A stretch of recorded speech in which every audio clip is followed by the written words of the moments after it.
तुम भी वही हो जैसे सब हैं, हम भी सबके नहीं होते हैं। दूसरा दवाई खाए और हम ठीक हो जाएं, दूसरा पढ़ाई करे और हम एग्जाम में पास हो जाएं, हाँ नहीं हो सकता।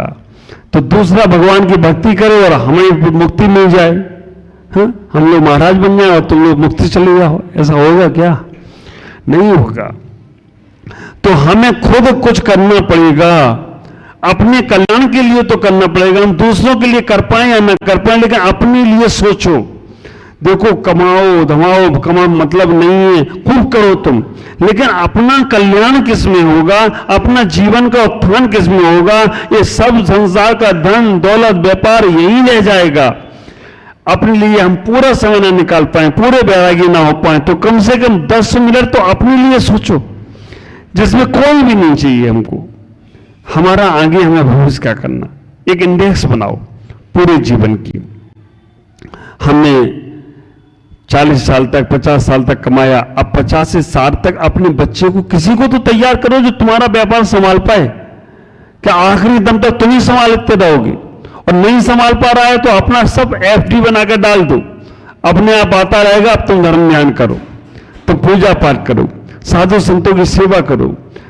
मुझे तो आश्चर्य लगता है कि 50 70 साल 80 साल के लोग हो गए, लेकिन फिर भी उनसे घर नहीं छूट रहा है, बच्चे नहीं छूट रहे हैं। 60 साल 70 साल 80 साल और बच्चे भी ताने मार रहे हैं कब जाएंगे। बहुएं भी कह रही हैं दिन भर घर में पड़े रहते हैं, फिर भी नहीं छूट रहा है। पता नहीं कितना राग है। हाँ, जब छोड़ना था तब छोड़ा नहीं, और अब छोड़ने के लिए शरीर में ताकत नहीं है तो मन कमजोर हो गया। ख्याल करो, मृत्यु वाकर तुम्हें घर से निकाले, उसके पहले तुम घर से निकल जाओगे तो मृत्यु तुम्हारा स्वागत करने के लिए तैयार रहेगी और मृत्यु तुम्हें अच्छी जगह लेकर जाएगी। मृत्यु निकालेगी तो घर से जरूर, मृत्यु निकाले उसके पहले तुम निकल जाओ, अपने कल्याण की भावना बनाने का प्रयास करो, अपने जीवन को अच्छा बनाने का प्रयास करो, सबके लिए जी लिए और अपने लिए जीने का प्रयास करो। मैं युवाओं से भी कहता हूं, अभी से वो पूंजी इकट्ठी करो, अभी से वो पूंजी इकट्ठी करो कि जब तुम अपनी अवस्था तक पहुंचो तो तुम्हें किसी के सामने हाथ ना फैलाना पड़े।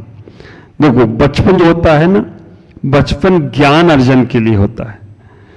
युवापन जो होता है ना, वो धन अर्जन के लिए होता है। वृद्धापन जो होता है ना, वो पुण्य अर्जन के लिए होता है। बचपन में जो लोगों ने ज्ञान का अर्जन कर लिया, बचपन में जो लोगों ने ज्ञान को अपने आत्मसात कर लिया, बचपन में ज्ञान अर्जन किया, तो युवा अवस्था में धन अर्जन करने में तकलीफ नहीं होगी। युवा अवस्था में धन अर्जन किया तो वृद्ध अवस्था में पुण्य अर्जन करने में तकलीफ नहीं होगी, और वृद्ध अवस्था में पुण्य अर्जन किया तो आत्मा के विसर्जन में तुम्हें कोई तकलीफ नहीं होगी। आत्मा का विसर्जन आज होता हो तो कल होता हो तो हो जाए, क्योंकि मेरे पास सारी कमाई है। तो आप अपने जीवन में अभी से ही मन बना के रखो, अब मुझे अपने लिए जीना है। देखो बचपन में होता है ना, शरीर बहुत चंचल होता है। बचपन में छोटा बच्चा, आप विचार करना, एक छोटा बच्ची यहां पर थी, उसके पापा उसे ले गए क्योंकि शरीर चंचल था। अब वो चंचलता थी तो पापा को भी उसको जाना पड़ा, पापा का कर्म है, क्योंकि उन्होंने पहले किसी को उठाया हुआ धर्मसभा से, तो बच्चा आ गया, उसने कि चलो तो बेटा उठ के चलो। कभी धर्मसभा से किसी को उठाना नहीं चाहिए। तो बचपन में काय चंचल, युवा अवस्था में मन चंचल होता है, और वृद्ध अवस्था में जवान चंचल होती है। तो आप विचार करके रखना, बचपन में जो काय चंचल होती है, शरीर चंचल होता है, तो वो उठा पटक करता ही रहता है। बचपन की चंचलता को रोकने के लिए माँ बाप की जरूरत है। माता पिता बचपन की चंचलता को रोक देते हैं। युवा अवस्था में मन चंचल होता है। मन आपका इतना चंचल होता है कि जो चीज देखो वही चीज पाने की इच्छा हो जाती है। रास्ते में जा रहे हो, कोई गाड़ी दिख जाए, ऐसी गाड़ी हमारे पास भी होना चाहिए। कोई बाड़ी दिख जाए, ऐसी बाड़ी हमारे पास भी होना चाहिए। कोई लाड़ी दिख जाए, ऐसी लाड़ी हमारी भी होना चाहिए। ये गाड़ी वाड़ी लाड़ी समझती हो? आप ख्याल करके रखना, युवा अवस्था में जो दिख जाए वो चीज तुम चाहते हो कि हमें भी मिलना चाहिए। इतना मन चंचल होता है। एक आदमी का इतना मन चंचल, शादी हो रही उसकी, घोड़े पे बैठा है। अब घोड़े पे बैठा है और घोड़े पे बैठकर शादी हो रही, बरमाला लेके उसकी बहू खड़ी सामने, उसकी होने वाली पत्नी खड़ी, फिर भी मन चंचल इधर उधर देख रहा है। आप विचार करके रहना, उसकी पत्नी ने लगाई चपत जोर से, माला लिए मेरे लिए खड़ा, इधर उधर देख रहा है। बचपन में यौवन में इतना मन चंचल होता है कि मन टिकता नहीं। तो यौवन के मन को संभालने के लिए महात्मा की जरूरत है। बचपन में काय चंचल होती है, उसे संभालने के लिए मां की आवश्यकता है। यौवन में मन चंचल होता है, उसे संभालने के लिए महात्मा की आवश्यकता है। और वृद्धापन में काय चंचल नहीं होती है, वो तो एक जगह बैठी रहती है। मन भी चंचल नहीं होता है, मन भी कहता है क्या है, मन में तो है ही नहीं कुछ भी, सब कर लिया। जुबान चंचल होती है, बोलते रहेगा बोलते रहेगा बोलते रहेगा। कोई अच्छा भी कर रहा तो ही बोलेगा, कुछ उसे बोलने से मतलब है, उसको बोलने से ही मतलब है, सोचता है बोल के कोई हाथ पैर में दम नहीं और हम किसी से कम नहीं। तो बचपन यौवन में वृद्धापन में उसकी जुबान चंचल होती है। और इतना, और मैं आपसे कहना चाहता हूं जिनको अपना बुढ़ापा सुधारना है तो वो वृद्धापन में अधिक से अधिक मौन रखें। अगर मौन रखेंगे तो उनका बुढ़ापा सुधर जाएगा। और वो बोले ना, कोई सुनने वाला नहीं। तुम चार बोलो सुनेंगे नहीं, वो मालूम नहीं, तो उनकी आदत ही ऐसी हो गई है। तो वृद्धापन तुम्हारा बुढ़ापा खराब हो जाएगा। बचपन की काय की चंचलता के लिए मां, यौवन की चंचलता के लिए महात्मा और वृद्धापन की जुबान की चंचलता के लिए परमात्मा अगर तुम्हारे पास है तो तुम्हारा सारा का सारापन खत्म होगा। बचपन में मां ने हमारी उंगली पकड़ी तो हमारा बचपन सुधर गया।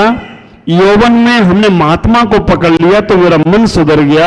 और वृद्धापन में हमने परमात्मा को पकड़ लिया तो हमारा वृद्धापन सुधर जाएगा। और अगर ये तीनों पन सुधर गए तो तुम्हारी आत्मा तुम्हारा स्वागत करेगी कि तुमने हमारे लिए भी कुछ किया है, हमारे जीवन को संभालने का प्रयास किया है।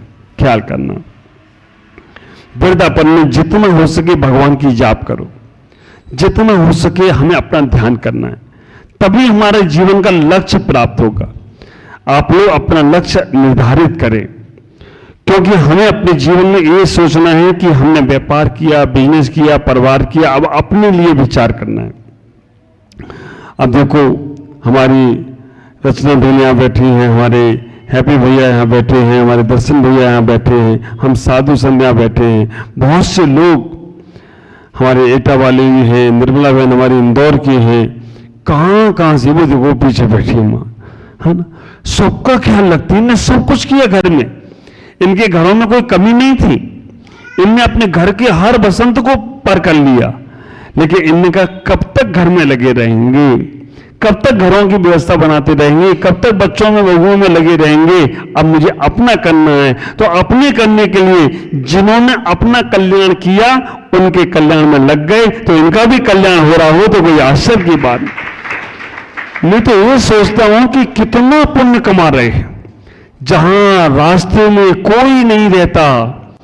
ख्याल करना, शहर में जाने के बाद ये महाराज मेरे, ये महाराज मेरे, ये महाराज मेरे, और शहर से गए काय के महाराज, जाओ महाराज, जाओ महाराज, जाओ महाराज, लगाते ना जय जय गुरुदेव, जाओ जाओ गुरुदेव, जाओ जाओ गुरुदेव, जाओ जाओ गुरुदेव। अब कोई काम नहीं हमारा तुम्हारा, क्योंकि शहर में आओगे तब जय जय गुरुदेव, और शहर से जाओ तो जाओ जाओ गुरुदेव, जाओ जाओ गुरुदेव। वहां ये लोग चौका लगा के आहार देते हैं।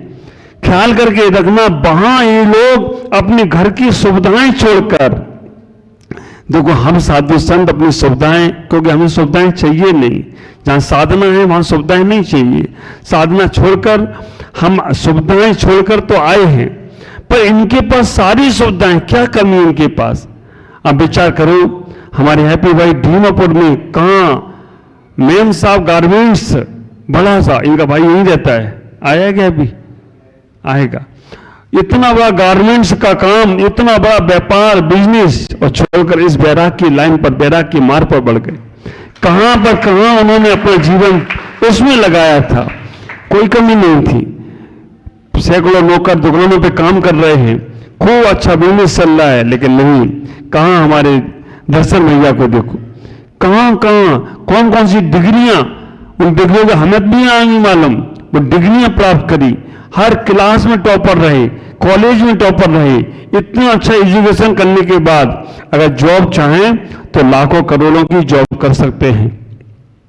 लेकिन नहीं, मुझे आत्मकल्याण करना है और आत्मकल्याण अपने लिए जीने का प्रयास करना। आप लोग भी ऐसे साधु संतों से जुड़ो। हम नहीं बिहार करा पाए, हम उनके साथ चातुर्मास में जुड़े, हम उनके साथ उनकी क्रियाओं से जुड़े। नहीं कर पाए तो अपने घर में रहकर भी ऐसी साधना करने का प्रयास करें, जिससे हमारा जीवन आगे से आगे बढ़ता चला जाए और हम अपने जीवन को बहुत अच्छा बनाने का प्रयास करें। मैं आपसे कहूंगा, किसी को कुछ मिलता है, किसी को कुछ कुछ मिलता है, किसी को बहुत कुछ मिलता है, सब कुछ किसी को नहीं मिलता है। कुछ का मिलना है शरीर स्वस्थ रहना, कुछ का मिलना है परिवार अच्छा मिलना। अगर आपका परिवार अच्छा है तो आप विचार करके रखना, आप इस जिंदगी के, इस जीवन के सबसे अच्छे लोग, आप सबसे अमीर व्यक्ति हैं। परिवार, क्योंकि आज जितनी खटर पटर है सबसे ज्यादा परिवार में है। और ये आज का नहीं है, आदिनाथ के समय से चल रहा है। भरत बाहुबली परिवार के थे, दोनों लड़ते रहे। हाँ?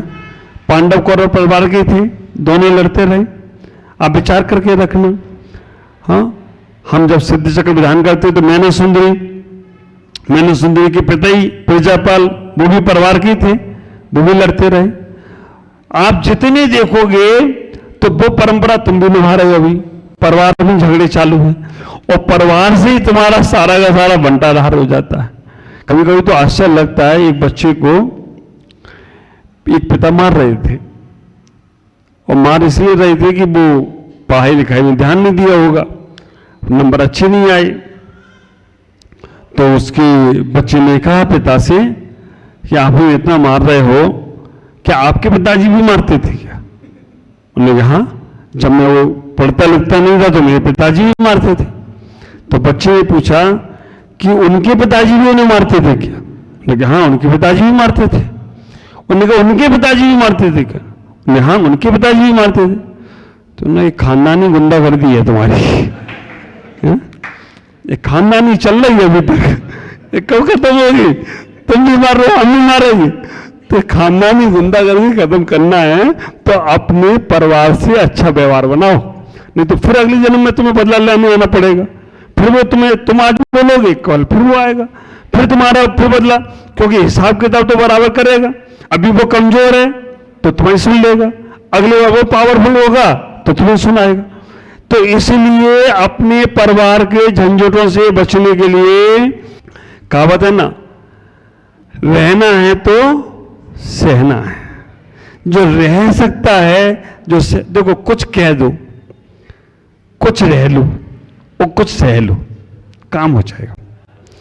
कहने की बात जो हो वो कह लो, सहने की बात वो सह लो और रहने की बात वो रहने दो, लेट गोच करो, छोड़ दो। तो हमें अपने परिवार में, अपने जीवन में इतना विचार करो कि परिवार के बिना तुम्हारा कोई साथ नहीं देगा। आज जो तुम लोग ऑनलाइन दोस्त बना लेते हो, है ना, ऑनलाइन अपना फ्रेंड सर्कल तैयार कर लेते हो, है ना, कई बार तो इसमें अपने आप ही जोक बन जाता है। अब अमेरिका का एक बच्चा भारतीय से मिला तो उसने कहा कि यार मेरे यहाँ तो इतनी अच्छी सुविधा कि ईमेल में ही शादी हो जाती है, ईमेल से शादी हो जाती है। भारतीय ने कहा भाई मेरे यहाँ तो फीमेल से होती है, तुम्हारे यहाँ ईमेल से होती है, तुम्हारे नहीं, मेरे यहाँ तो फीमेल से होती है। आजकल ऐसे संबंध बन गए कि वो इंटरनेट पे दोस्ती बन गई, शादी भी कर लेता है। अब बच्चे अच्छे तो नहीं होते होंगे, लेकिन और उसी में तलाक भी हो जाता है। क्या गजब यार जमाना है। उसी में और ऐसे फोटो किसी और का, फोटो खूबसूरत और उसका अंदर में मामला गड़बड़ी है। जब वो मिलता है तब पता चलता है कि फोटो किसी और की लगा रखी है उसने, पर गड़बड़ है। परिवार तुम्हारा साथ देगा, ख्याल करके रखना, कितनी भी लड़ लेना, कितना भी झगड़ लेना, परिवार से कभी बैर नहीं करना। हाँ जी है, परिवार के लोग थोड़ी ज्यादा ताने देते हैं, दूसरे लोग ज्यादा तुम्हें प्यार दे लेते हैं। परिवार का मीठा न मिले कोई बात नहीं, नमकीन भी खा लेना परिवार की। दूसरों का मीठा अच्छा लगता है, लेकिन वो बाद में बहुत तकलीफ देता है। पहले परिवार में अपनी खुशियां ढूंढने का प्रयास करो, माँ बाप का सम्मान करो। जो बच्चे माँ बाप को जवाब देते हैं ना, वो खुद भी दुखी रहते हैं और माँ बाप को भी दुखी करते हैं।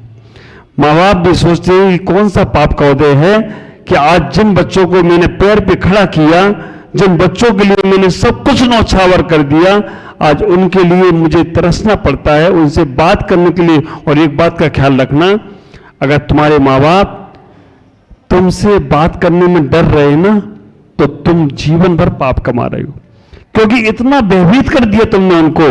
वो सही बात भी तुमसे नहीं कह पाते हैं, क्यों कहेंगे एक, दूसरा होगे चार। तुम्हारे कारण से तुम्हारे माँ बाप की आंखों में आंसू आ रहे हैं, तो समझ लेना तुमने संसार में पाप ही किया है और कुछ नहीं किया है। ख्याल करो, कई परिवार ऐसे होते हैं, जैसे यहां सच बैठा है, ओम जी सिटी हमारे गुवाहाटी के। हमने इससे ही पहले जब हम 2006, 8, 7 में या 16 में आए, तब से सुना था ओम जी सिटी का नाम। यहां रहकर भी माँ बाप की चिंता करता है कि महाराज माँ बाप मेरे अच्छे हैं तो हम, और बुलाता भी उनको है।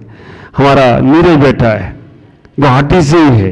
कहाँ? आसाम, गुवाहाटी से। गुवाहाटी जाने से ये तो अच्छा हुआ मुझे कि ऐसे ऐसे रतन मुझे मिल गए हैं कि जो मेरे बारे में वहां बैठकर भी सोचते हैं कि महाराज जी का कैसा अच्छा से जीवन। अब सबसे मैं कहूंगा, इस जीवन का आनंद लो। पदार्थों में आनंद नहीं है, वस्तुओं में आनंद नहीं है, व्यक्तियों में आनंद नहीं है, सामग्रियों में आनंद नहीं है। जो आनंद तुम्हारे पास है, जो तुम्हारे पास है, वो किसी के पास नहीं है। देखो, बाहर की दुनिया तुम्हें अरबपति, खरबपति, लखपति, करोड़पति बनाती है, लेकिन अंदर की दुनिया अनंतपति बना दे तो कोई आश्चर्य की बात नहीं है। अनंत में तुम समाहित हो सकते हो, बस अपना लाभ लेने का प्रयास करते चले जाओ। ओम नमः जय गुरुदेव।